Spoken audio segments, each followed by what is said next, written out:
Humarap na sa ICI ang mga mambabatas na sina Arjo Atayde at Dean Asistio matapos silang madawit sa flood control scandal. Kapwa sila humiling ng closed-door meeting. Ang detalye sa agenda report ni Ian Maghanoy. Kabilang sina Quezon City 1st District Representative Arjo Atayde at Caloocan City 3rd District Representative Dean Asistio sa mga inakusahang kumubra ng 10 to 20% na kickback mula sa maanumalyang flood control project sa Bulacan. Base yan sa unang ikinanta ng tinaguriang flood control royalty na sina Sara at Curly Discaya sa Senate inquiry kaugnay sa flood control scandal.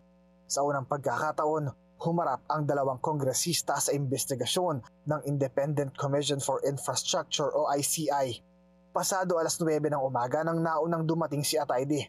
Agad din naman siyang sinundan ni Asistio. Bago pa man ang pagdinig, kapwa nila muling itinanggi ang akusasyong pagkakasangkot sa flood control scandal.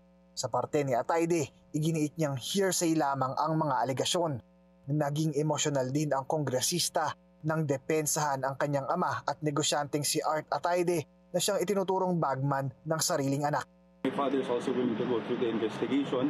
Wala po kami tinatago, hindi ako magtatago, hindi ako iiwas, hindi ako lilipad ng ibang bansa. I am here to thoroughly go through the investigation to fight for my innocence po and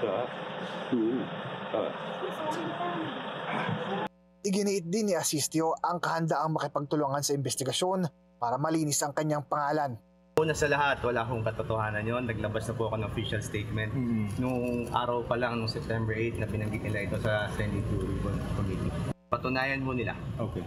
Mas pinili raw ng mga kongresista na dumalo sa ICI probe para maiwasan ang anilay trial by publicity ng congressional inquiry.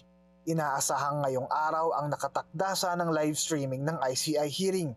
Pero hindi mo na ito itinuloy ng komisyon, gayong kapwa binigyan ng pagkakataon ng ICI ang dalawang kongresista na sumailalim sa closed-door meeting kung saan magiging malaya silang makapagturo ng iba pang mga pangalang sangkot umano sa anomalya. Para sa agenda, Ian Maghanoy, Bilyonaryo News Channel.